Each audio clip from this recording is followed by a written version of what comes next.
We'll hear argument first this morning in Case 10-875, Hall v. United States. Ms. Freeman. Mr. Chief Justice, and may it please the Court. Bankruptcy estates incur taxes when they generate income. The government's attempt to limit the effect of the farm sale statute, Section 1222A2A, alters that fundamental principle in corporate Chapter 11 cases and in all bankruptcy cases, as it requires this Court to construe the administrative section and the priority section of the Bankruptcy Code that do apply in all of those cases. In a Chapter 12 case, the bankruptcy estate consists of more than just the assets that existed as of the date of filing. They also consist of all of the income that is earned thereafter, wages. Mrs. Hall's wages as a convenience store clerk are part of the bankruptcy estate. The proceeds from selling crops. Does it include debts incurred after the filing? From the petition filing date until the confirmation of the plan, yes, it does. Those debts are incurred in the operation of the estate. Debts that were incurred after that date? Yes, Your Honor. So that, for example, operating an estate, you would incur a light bill, as well as incurring taxes. All of the operating expenses are incurred by the bankruptcy estate and are payable from the income and from the estate assets during that period from the petition filing date until the confirmation of the plan. Is that the true administrative period. Is that true of state, you said taxes, is it true of state taxes? Yes, Your Honor, it is true of state taxes as well as federal taxes, county taxes, for example. So in this, we're dealing with a capital gains tax on the sale of the farm. Suppose the state had a similar tax. It also taxed the gain on the sale. Correct, Your Honor, and it did in this particular case. So there would be state taxes on the capital gains, and those would also be administrative expense priorities, except for the farm sale provision here, which demotes that priority if the debtor is able to earn a discharge. And if so, then those farm sale taxes are demoted in priority and may be discharged under a plan of reorganization. They would share pro rata with the other pre-petition claims of the bankruptcy estate. Now, who would file the state tax return? Would it be filed by the estate or would it be filed by the debtor? The debtor and the estate are one in a reorganization case, and so the taxpayers, Lynwood and Brenda Hall, would file the tax return. The way that it would actually be administered, Your Honor, is shown by the Knudsen case, and basically there would be a tax return that includes all of the income, the wages, the crop sale proceeds, and so forth, and then it would compute it with the capital gains tax, and there would be a separate pro forma return that does not include the capital gains tax. Those would be sent to the Special Procedures Unit of the IRS so that somebody there would know how to deal with it and would be able to. Counsel, how do you deal with Section 346? Section 346, Your Honor, basically makes the state taxes consistent with the federal taxes. When you have I read 346B to say that unless the estate is a separate tax entity under the code, that the debtor, not the estate, pays state and local taxes. This is totally contrary to what you're saying, but the language of 346B Your Honor, basically answers the question against you with respect to state and local taxes. Justice Sotomayor, I do not think it does in this sense. The bankruptcy is the Section 346B made the state and local taxes consistent with federal taxes. And when you have a bankruptcy estate that consists only of assets on the petition filing date, then you have a separate taxable entity with a separate tax ID number that is set up. But under the federal bankruptcy, under the federal tax code, under Section 1399, whenever the bankruptcy estate had income during the course of the estate, during the administration period, as well as the assets on the petition filing date, then it's a single taxable entity. And so that single taxpayer would pay it. Section 346 doesn't say what assets are used to pay the tax. That's a matter of bankruptcy law. The debtor, the individual taxpayer, is going to file the tax return under state and local and federal law, but he's going to use the estate assets because that's all there is. He doesn't have any other assets. So the debtor is going to pay. And debtor so when pays. this says, whenever the Internal Revenue Code of 1986 provides that no separate taxable estate shall be created in a case concerning a debtor under this title, Right. Chapter 12 doesn't create a separate taxable estate. Correct. And that the income, et cetera, shall be taxed to or claimed by the debtor under state or local law. That's correct, Your Honor. It's going to be on the debtor's tax return. The debtor's the one who will have the deductions, and the deductions would include administrative expenses of the bankruptcy estate. This is hard for me to understand, given the last line. The estate shall be liable for any tax imposed on such corporation or partnership, but not for any tax imposed on partners or members. By the logic of that last sentence, it seems to me that the preceding section is not looking to the estate, but to the debtor to pay the taxes. The debtor pays the taxes, but with estate assets, because those are the only assets that So exist. why would the last sentence be necessary? The last sentence, I believe, Your Honor, deals with a partnership, and in a partnership case, just as outside of bankruptcy, the partnership files the tax return, and the partners individually are the ones who pay the taxes. But they pay the taxes if a partner is in its own bankruptcy estate with the only assets that exist. All of his income, all of his wages, all of those are property of the bankruptcy estate, and he would use it to pay the taxes. He's not individually liable any more than if a trustee were individually liable. The trustee in a bankruptcy case uses estate assets to pay taxes. But it And says so the estate's not liable for the tax imposed on the partner. So if it's not liable, how can it ask for a discharge?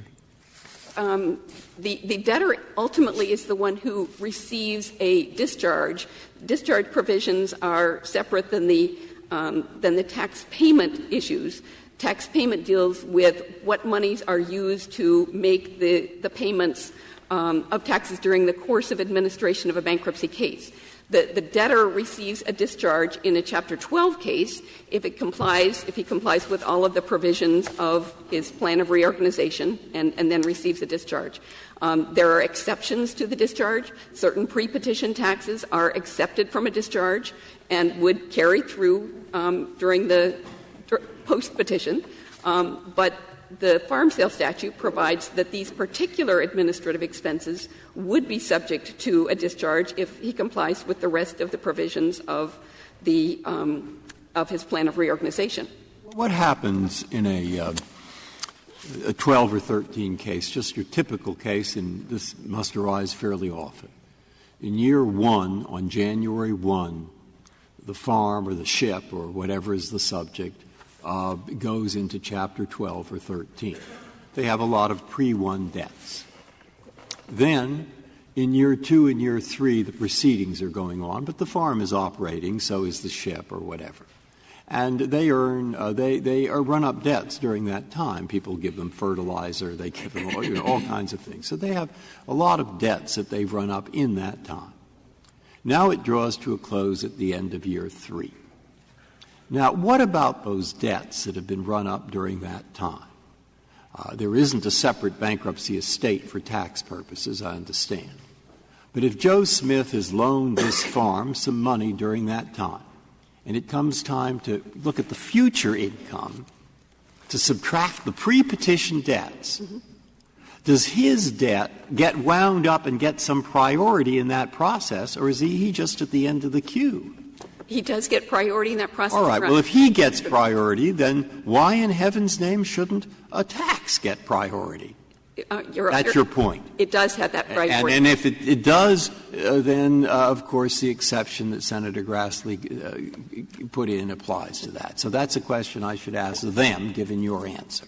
Yes, Your Honor. And in fact, those taxes, along with the light bill and any other administrative expenses, would be paid when due over that 2 or 3 year period. And that's certainly what happens in a large Chapter 11 bankruptcy case, like a Delphi bankruptcy case or, a General Motors. Well, but I mean, it is a question for you, because these things don't go for 2 or 3 years, do they? I thought typically they are wrapped up very quickly, and that's to the advantage of the debtor. And your position with respect to post-petition taxes has the potential of extending them beyond the kind of quick turnaround that helps everybody. Respectfully, Mr. Chief Justice, in Chapter 12 cases, often the bankruptcy estate will drag on for 2 or 3 years, and certainly for longer than 1 year, and much longer than a Chapter 13 case, because you do have sales of assets, you have debts that need to be restructured, you have leases that end up getting rejected, you have new crop subsidies that are applied for and received. The amicus curiae brief of the professors has a study and shows how long Chapter 12 cases generally last. How long was this one? This case, Your Honor, because of this appeal, has lasted from 2005 through today, so a considerable period of time. And all of the taxes during that period of time and all of the operating expenses during that period of time are administrative expenses and are payable in the ordinary course. There's an administrative expense claim if, in fact, they haven't been paid. And if one of the creditors has not received payment, or if a taxing authority has not received payment, it can move for payment as an administrative priority. It can ask that it be paid now, and it can ask that the case be dismissed if it hasn't been paid. So you do have that highest priority, and this is consistent with the Court's Nicholas case, 1966, which preceded the Bankruptcy Code, and which the Bankruptcy Code really incorporated and continued with. In the Nicholas case, the Court said that all taxes incurred by a debtor in possession and incurred during the administration period have administrative expense priority, and they are payable by the debtor in possession as an officer of the court, as the administrator of the estate under 28 U.S.C. Section 960, which is still in effect today, and which requires that the person in control of the bankruptcy estate, whether it's a trustee or a debtor in possession, pay those taxes, but not pay them with his own money. As the Court said in the Nicholas case, you pay them with the assets of the estate. The individual trustee is not responsible. The individual debtor in possession is not responsible. The responsibility of the debtor in possession really is a matter of the discharge provisions, whether he's going to be separately discharged or if he has responsible person liability because you're dealing with trust fund taxes with wages from some other person. What you say to me makes a great deal of sense, but I think one of their stronger arguments is that it may make sense. But unfortunately, even if Senator Grassley and the others wanted it, they didn't do it right technically. They didn't amend the right provision of the code, and whoever's fault that is beside the point. So there's no way to get the words to get to the result that you want.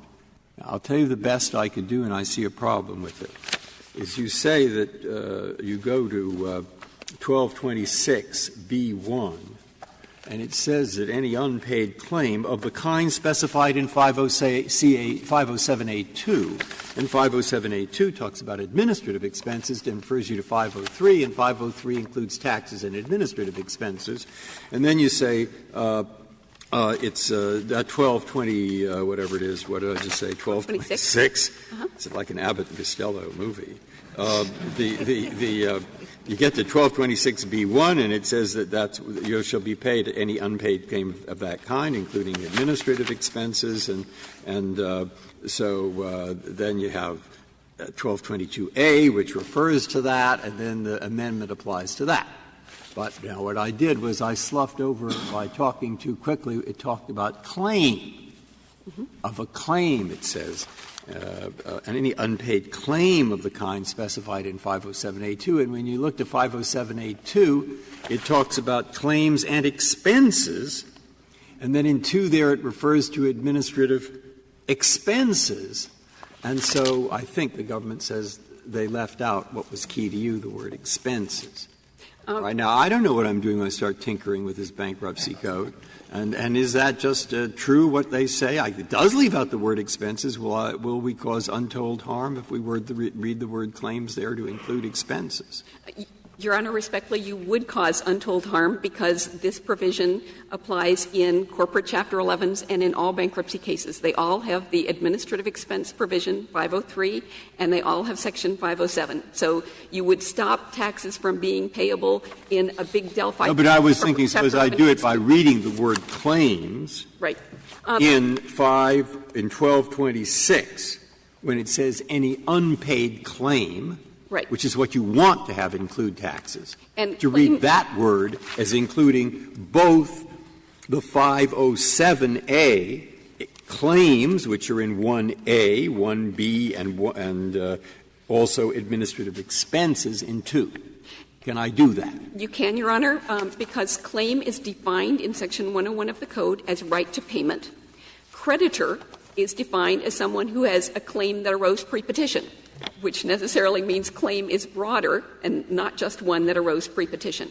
There are numerous provisions of the Bankruptcy Code that refer to administrative expenses as claims, including 1226. And so the Court can see that those are interpreted consistently.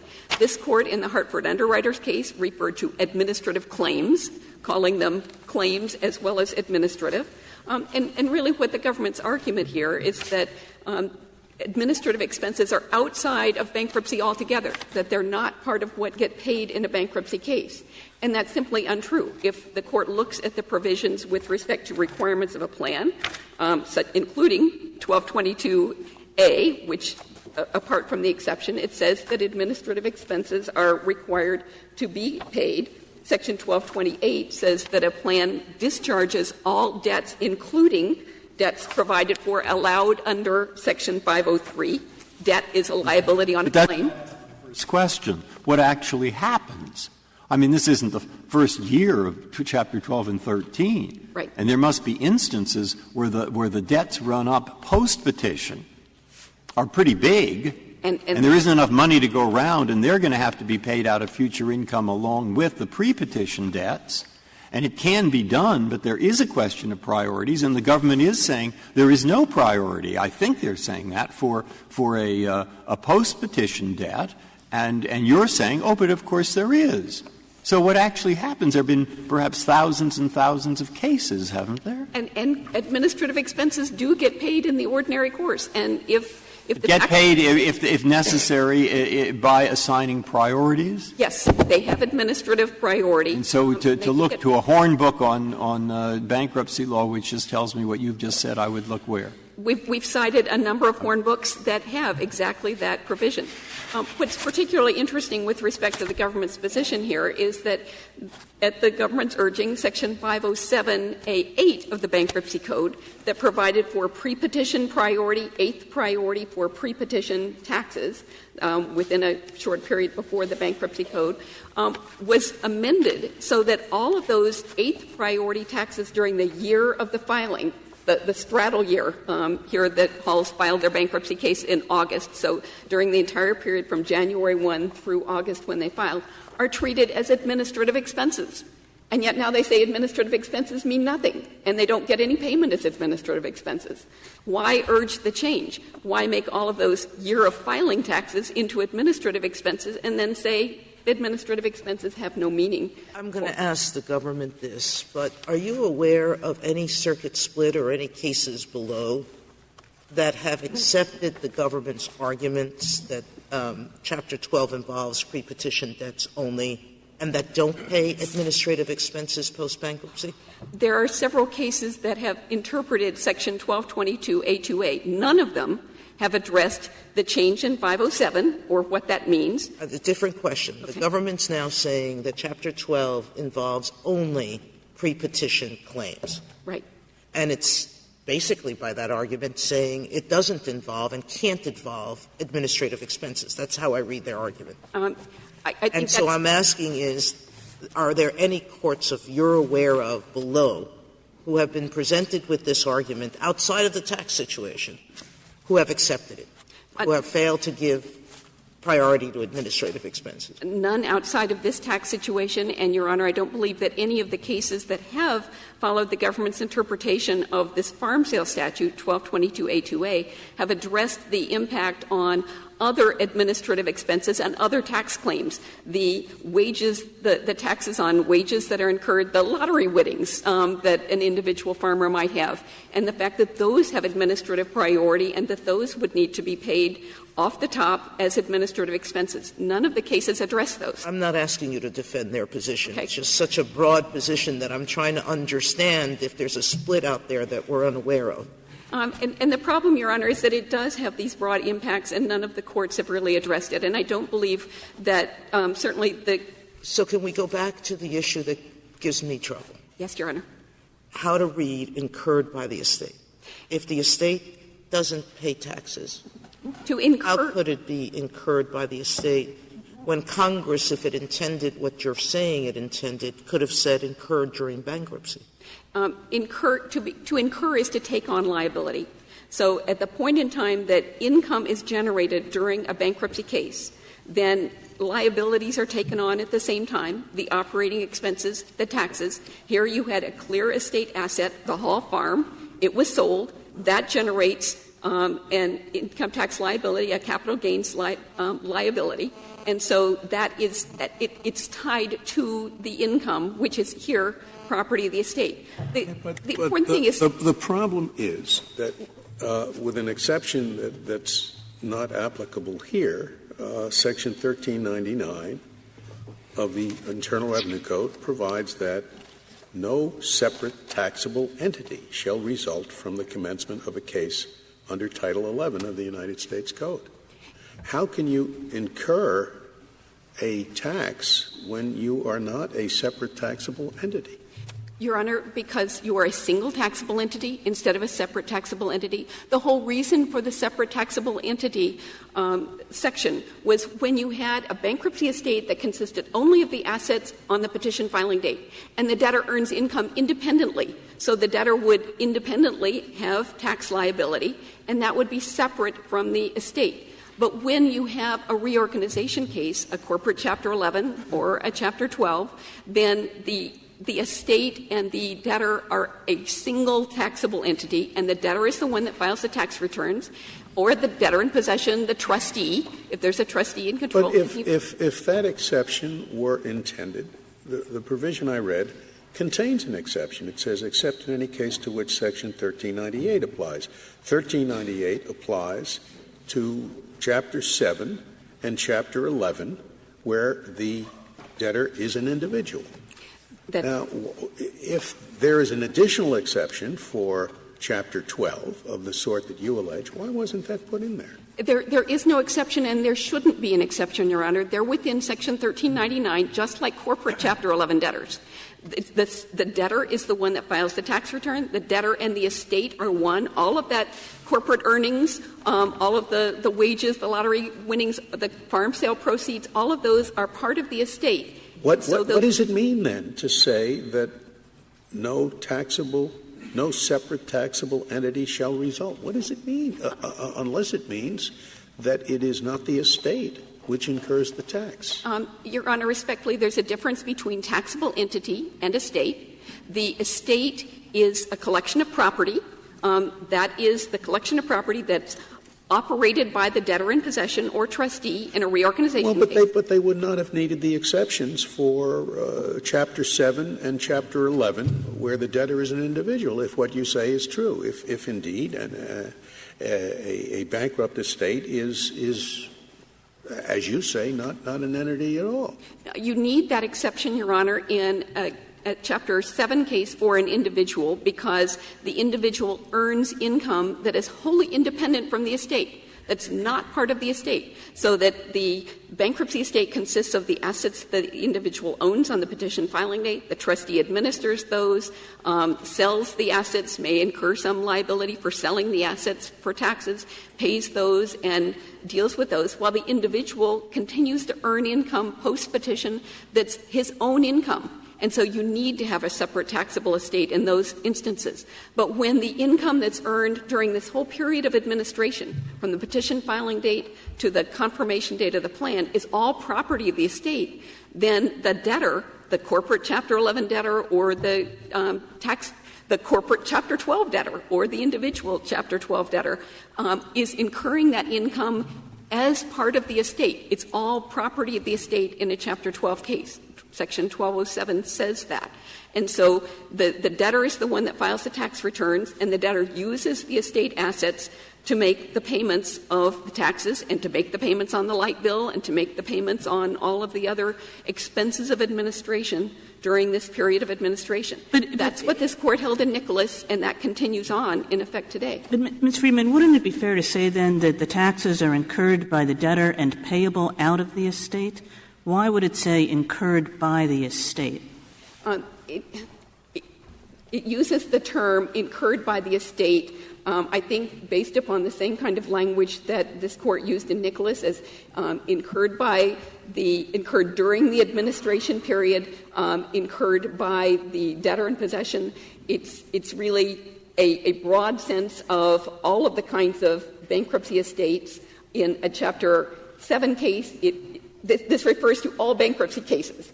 And so in a Chapter 7 case, it's going to be just the assets that exist there on the petition filing date.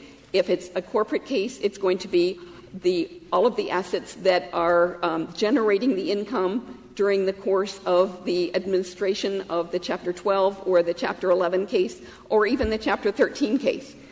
In Chapter 13 cases, you have a specific additional provision, Section 1305, that deals with taxes payable post-petition, and it also includes post-confirmation, so it gives the government a broader kind of rights. So that the argument that is made against your position, 1305 was one of the provisions that was featured, I think, both in the Ninth Circuit and the Tenth Circuit. And their position seemed to be that 1305 gives the government an election.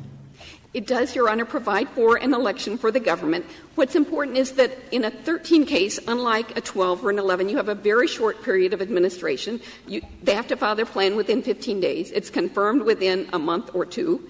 And it's very unlikely that April 15th is going to fall within that short period of time. And that's when the government says that your taxes are incurred. So you're going to have it's unlikely you're going to have an administrative expense claim for your income taxes during the period of administration of a Chapter 13. It's a very short period. So the government has the option not only during the administration period, but also during the whole period of the plan to elect to say, all right, there have been some big commissions earned here, and I want to go ahead and collect from the estate rather than just wait and see what the debtor earns afterwards. And so it then can go ahead and file a claim and ask to have that claim paid out of the bankruptcy estate. And it really gives the government much broader rights than it does in a normal Chapter 11 or a Chapter 12 case or a 7. If I may reserve the remainder of my time. Thank you, Ms. Freeman. Thank you.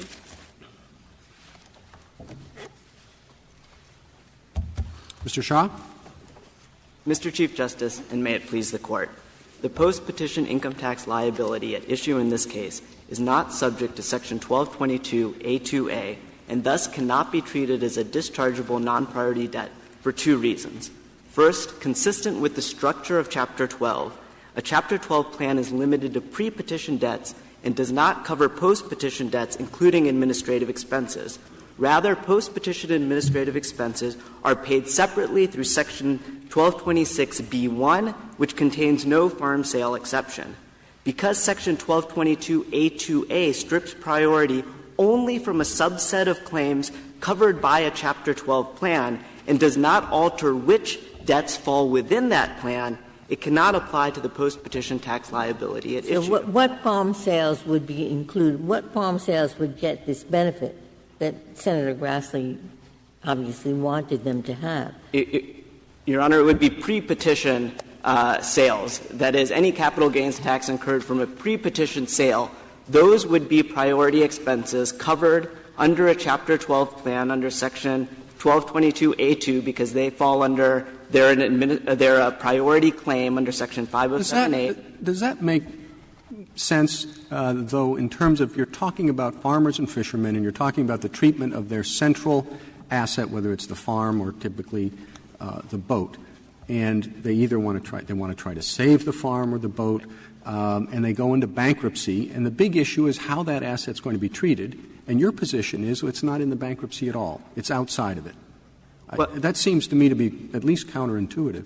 Well, Your Honor, 2 points. One, as a practical matter, Chapter 12 is a reorganization provision. This is not a provision just designed to allow farmers to get out of the business of farming. So often what will happen is that farmers will try to reorganize some of their farm sale assets, sell some of their livestock, change their farming operation to see if they can save it outside of bankruptcy first.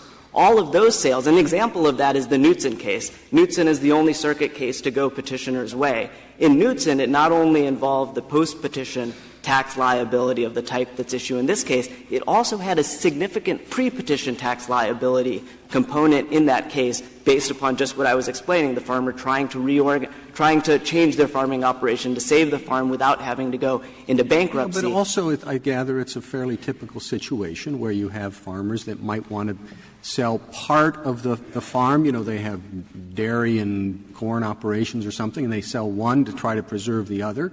And that's exactly the sort of thing that should be considered in the bankruptcy context.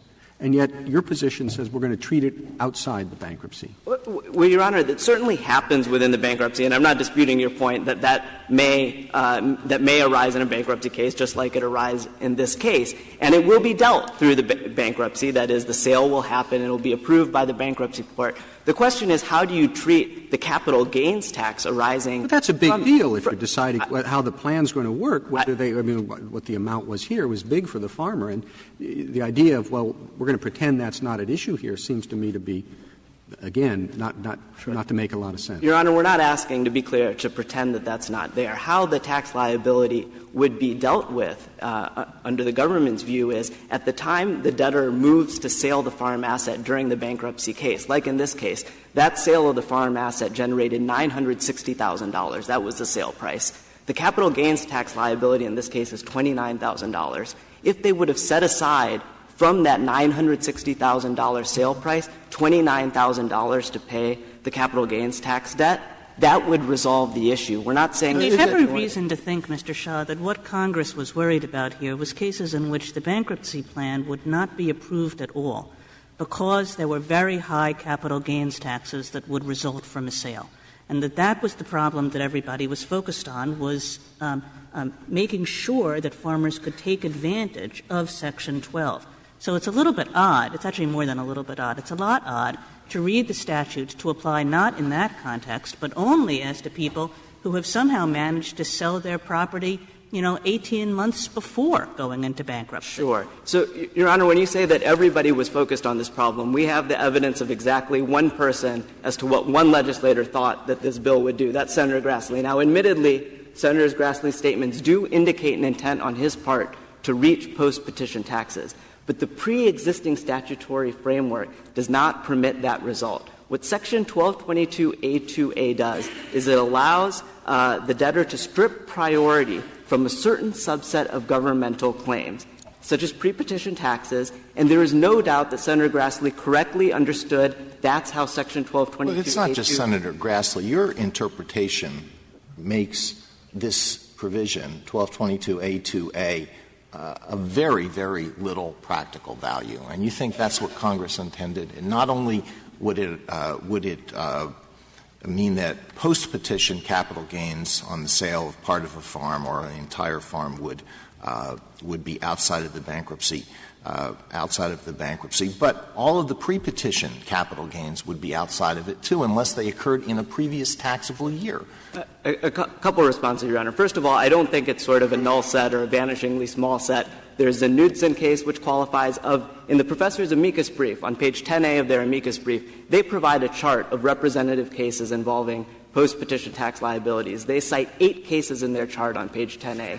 3 of those 8 cases involve significant pre-petition tax liabilities, even under the narrower definition of pre-petition. But to get to your larger point, even to the extent it might be narrower than what Congress intended, Congress certainly knew how Section 1222 operated in the sense that it would strip priority from certain claims that are already entitled to priority under a Chapter 12 plan, such as pre-petition taxes, and both sides agree that that's how Section 1220A2A works. There's no dispute about that. The dispute is about whether this post-petition tax liability comes within the Chapter 12 plan in the first place. That dispute turns on pre-existing code provisions, part of the 1978 Act, part of the 1980 Act, and the 1986 Act. Whatever deference Senator Grassley is owed as to the operation of Section 1220A2A itself, he's owed no deference whatsoever as to the proper interpretation of those pre-existing code provisions.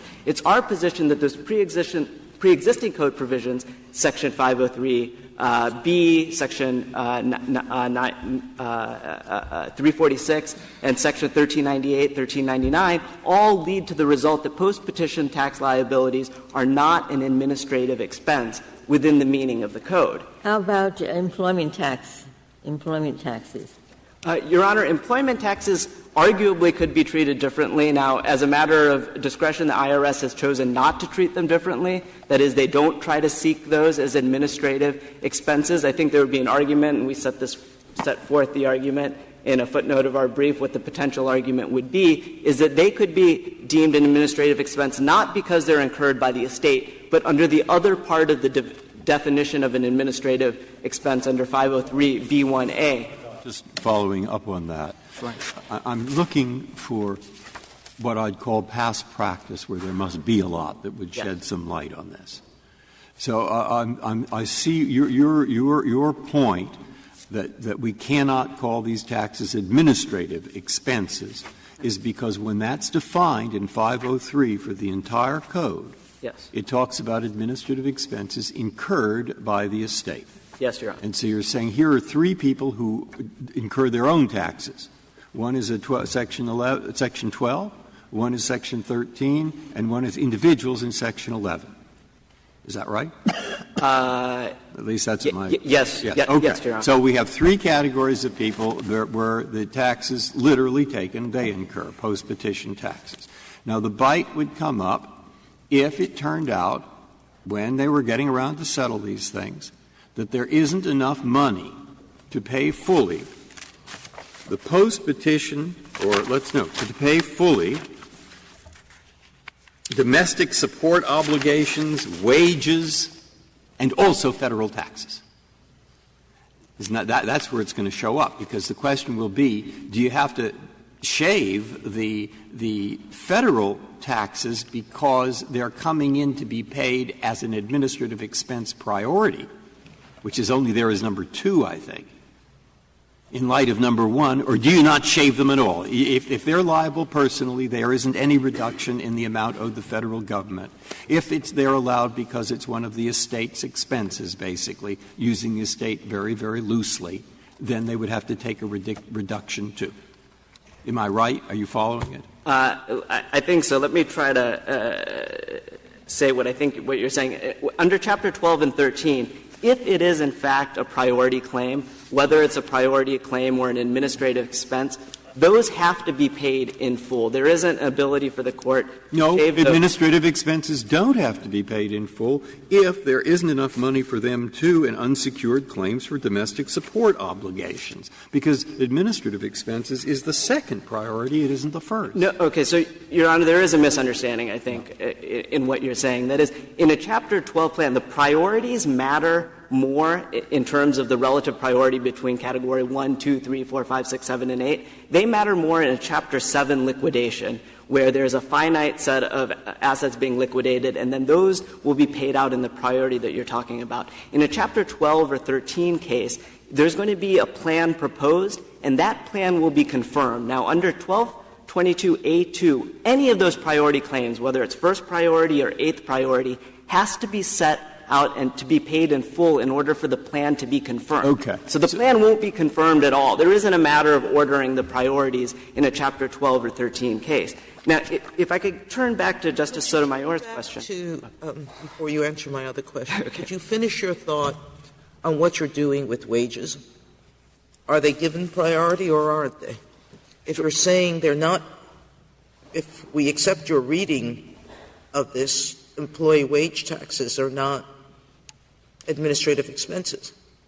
Right. Or Well, Your Honor, they're certainly not administrative expenses under the definition of incurred by the estate. That would be the relevant issue in this case. They may come under the other definition of administrative expense, that is, the necessary costs of preserving the estate, like wages. If you consider the employment payroll tax that's paid simultaneously as the wage, as part and parcel of the wages, you could get at it that way. But again, that doesn't have anything to do with the incurred by the estate language. The incurred by the estate language, as you properly point out, is relevant. The most relevant provisions as to whether a tax is incurred by the estate are sections 346B and 1398 and 1399. How does that work, Mr. Shah? Because this was a part of your argument that I have to say sort of tripped me up. Okay. Because you define incurred by the estate by reference to those provisions, but those provisions were enacted 2 years and 4 years after the phrase that you're trying to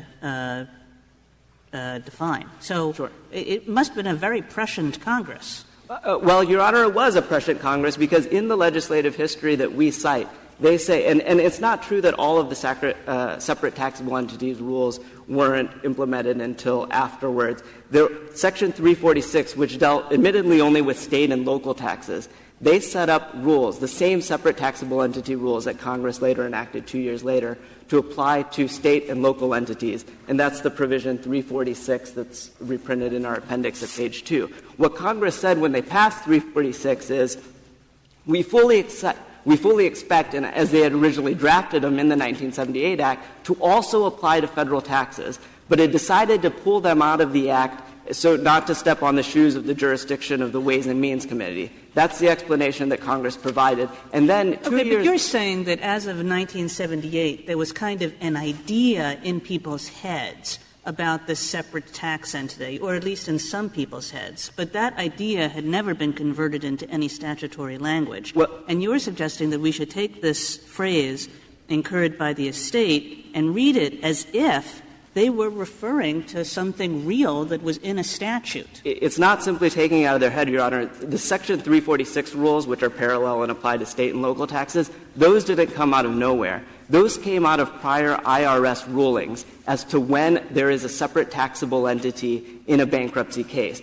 There were pre-existing, before the 1978 Act, in particular, there was a 1972 IRS revenue ruling, which set forth the rules about when there's a separate taxable entity, whether the tax should be taxed to the estate or to the debtor. Section 346 in the 1978 Act codified those rules for state and local income taxes. In the intervening 2 years between 1978 and 1980, when Congress consummated the step and extended those to federal taxes, the IRS was still applying its pre-existing practice based on its revenue ruling. So there wasn't a gap where there was no guidance as to how to determine whether these were incurred by the estate or not. Courts readily would have looked, I presume, to the 1972 Treasury ruling and the parallel 346 rulings in that gap time until the legislative guidance came along and then codified that result with respect to federal taxes. Now, I think Can I ask another question while we're on this? Because the 1398, 1399, which suggests that we're looking to this separate taxable entity. But if I understand correctly, in the corporate context, the IRS actually does not look to that. It looks to just the question of who's filing the tax return. So if that's the case, aren't you, in that very large bankruptcy context, losing your textual anchor entirely? No, Your Honor. There are two ways that a bankruptcy estate can incur a tax. One is if it's a separate taxable entity, then it's responsible for the taxes. All the taxes are taxed to the estate, and it has to file the return and pay it. The other way is if it has the duty to file the return. That's a different provision of the Internal Revenue Code, Section 6012b3.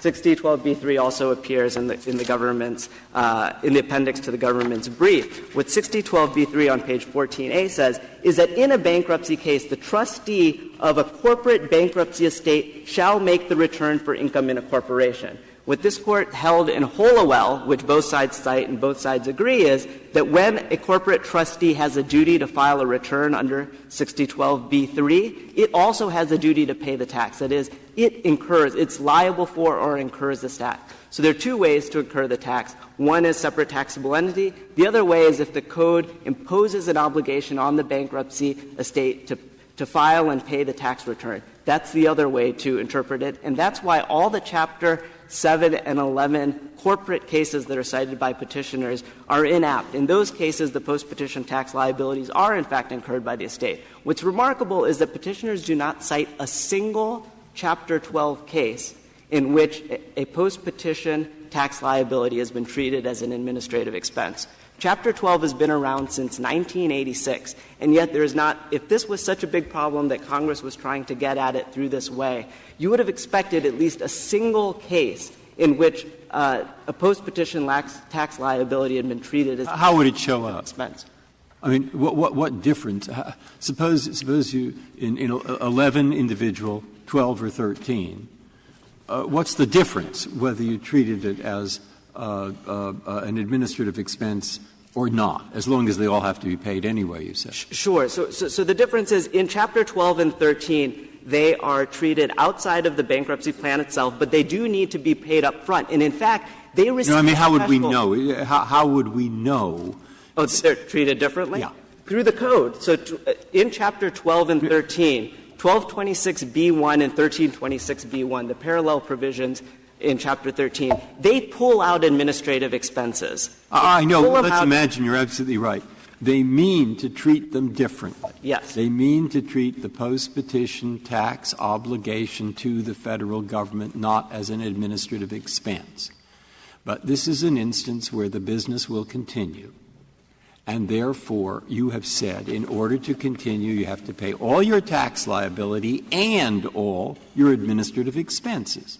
Yes. Therefore, what difference does it make, whether you do or whether you don't treat them as administrative expenses? What is the operational difference? Sure. Your Honor, it would be to the government's advantage if these were, in the ordinary course, at least before Section 1222A2A was enacted that stripped priority. It would have been in the government's advantage to take the position that these were administrative expenses. And the reason why it's favorable to the government is those have to be paid up front as part of the bankruptcy. If you don't treat them as administrative expenses, and the government took the self-denying position here in the years leading up to 2005, consistently taking the position these were not administrative expenses, even though it was to the government's disadvantage because the code required that interpretation.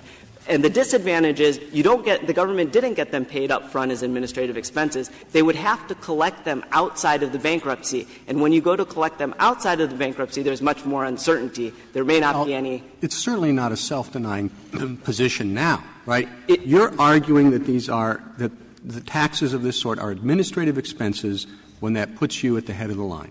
You're arguing that they are not administrative expenses, same type of taxes, when it puts you at the back of the line, even though the provision that puts you at the back of the line was designed to particularly help the fishermen and farmers. Your Honor, that's just not true. Dating back to 1998, and these are cited in the government's brief at pages 16A to 18A, dating back to 1998, the government had consistently taken the position that post-petition tax liability. No, I'm talking about the position you're taking now. You argue for different treatment of these taxes as to whether or not they're administrative expenses, not solely, but it leads to the result that you get the money first either way.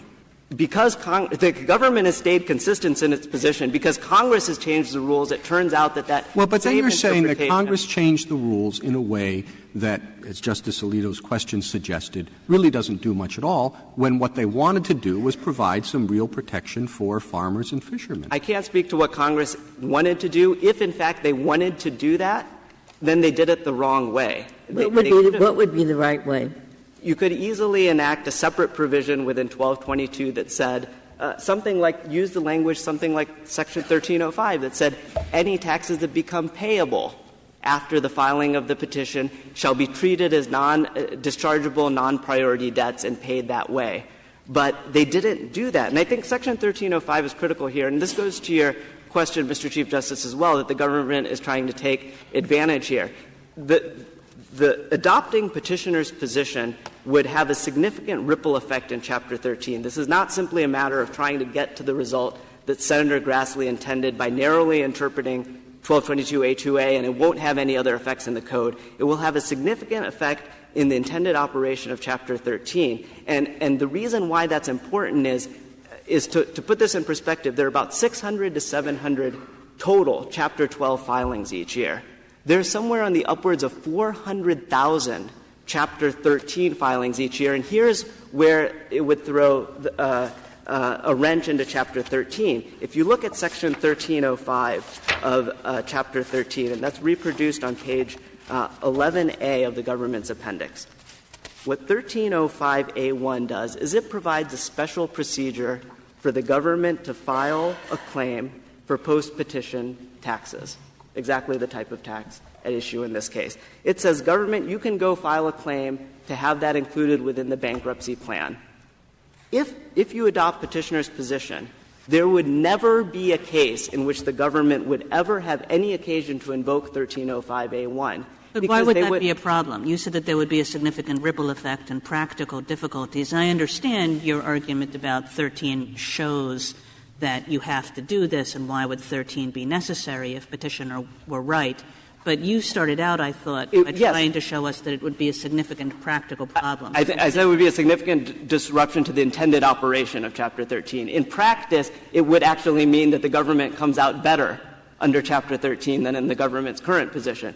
Because what petitioner's position would do — So it just does automatically for the government what is now done by some kind of government filing. Well, not even that, Your Honor, because under the reason why 1305A1 would be a dead letter, you could just rip that page out of the code and throw it away if you accept petitioner's reading. The reason why that's true is because under their reading, it would get administrative expense priority, which are paid up front, super priority, even before anything else.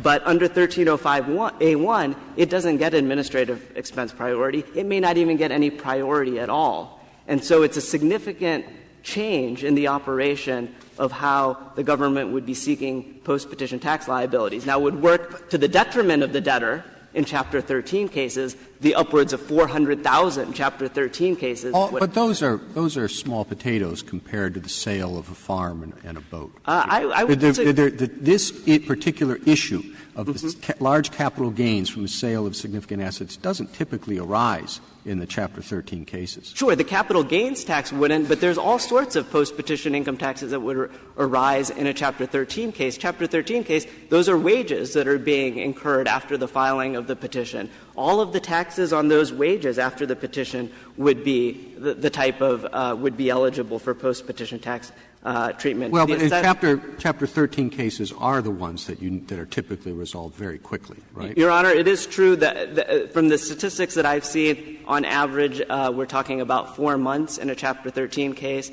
On average, in a Chapter 12 case, according to the professor's amicus brief, median time is about 8 months.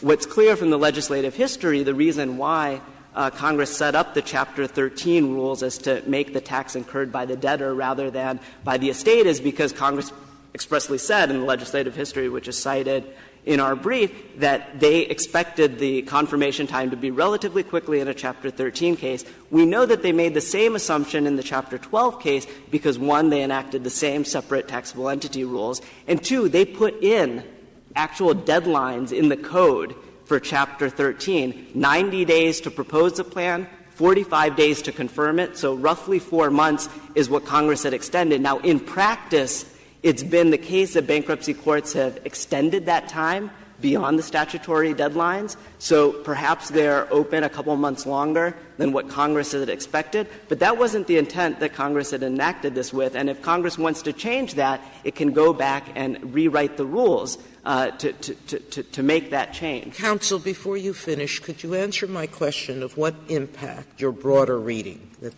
Chapter 12 affects only pre-petition debts? What else is that kind of holding going to affect? Your narrow alternative holding affects just this issue. That broader reading, I worry about a broader reading when I don't know its impact. I don't think it would have. I don't think it would have any adverse effects, and the reason is this: the administrative expenses, whether they're included in the plan or not, are still going to be paid up front. If you take petitioner's reading that administrative expenses are really part of the plan under 1222A2 rather than 1226B1, you now have a conflict between 1226B1, which is on page 10A, which expressly addresses and only addresses administrative expenses, and states that, this is on page 10A, it says, those will be paid before or at the time of each payments to creditors under the plan. Now, if you also said that they come under 1222A2, which is the only way that petitioners can win, if they also came under 1222A2, 1222A2 says that they must be provided for full payment in deferred cash payments, so deferred interest-free payments over the life of a 3 to 5 year bankruptcy plan. That's very different than having them get super priority treatment under 1226B1 and be paid upfront, separate from the plan. So that is one significant piece of textual evidence that Congress thought that these should be paid outside of the plan. The other piece of textual evidence is Section 1227A, which appears on page 10A as well. And what it says is that the confirmed plan shall be binding on each creditor. That's the only potentially relevant category to the government. But Section 101 defines creditor, and this is on page 1A of our appendix, as an entity that has a claim against a debtor that arose at the time of or before the order for relief concerning the debtor. That is, the holder of a pre-petition claim. If a confirmed Chapter 12 plan is only binding on the holder of a pre-petition claim, it makes no sense to include post-petition claims within a Chapter 12 plan. I don't even know what it would mean to have a plan include a debt and not have that plan binding on the government. And so I think if you take those two pieces of textual evidence together, I think that strongly supports the interpretation of 1222A2 that when it says a claim of the type specified in Section 507, it means claim and doesn't mean claim an administrative expense. Now, admittedly, Congress has not been perfectly clear in using that term. Sometimes it uses the term claim to mean claim an administrative expense. Sometimes it means it to only mean claim, but we should give effect to the distinction between claim and administrative expense in light of Section 1226B1, which specifically already addresses administrative expenses. The problem with that argument is that the two are used interchangeably by everyone.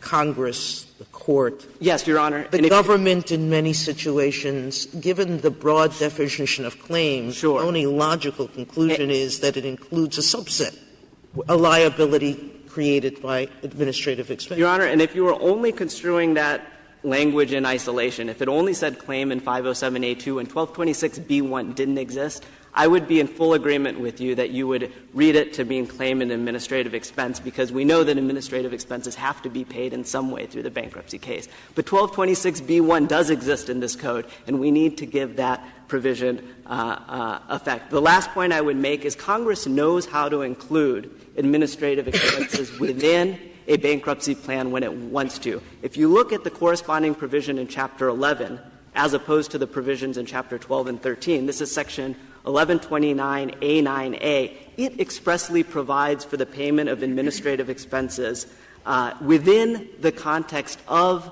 the Chapter 11 plan. Chapter 12 and 13 take a different approach, and the Court should give effect to the choice that Congress made to treat administrative expenses outside of the bankruptcy plan. If there are no further questions. Thank you, Mr. Shah. Ms. Freeman, you have 2 minutes remaining. Your Honor, one of the first things that Mr. Shah said was that the debtor should have set aside $29,000 from the sale proceeds to pay the taxes. That's $29,000 of sale proceeds are property of the estate. And yes, those are ordinarily set aside to pay the taxes. That's how bankruptcy cases work. Because you have 1222A2A, that $29,000 didn't need to be used to pay the taxes and instead was set aside to be treated under the plan of reorganization, where that tax claim could be demoted in priority to a pre-petition claim and discharged. But the ordinary course is that the sale proceeds are used to pay the taxes, the administrative expenses. That's how bankruptcy works. And the government's argument here completely undercuts that. With respect to Section 1305, the language is different because it uses the word payable. It includes all post-petition, post-confirmation, all the way through to the end of the bankruptcy case, not just the short period of administration. In Chapter 13 cases, you still have to pay administrative expenses. It's just that it's pretty rare that you have a tax that is incurred during that short period of administration. And so you have a separate statute that covers the whole period through the entirety of the plan of reorganization. The Court was Mr. Shaw was asked about cases where, and in fact, an administrative expense claim was incurred for a capital gains tax in a Chapter 12 case.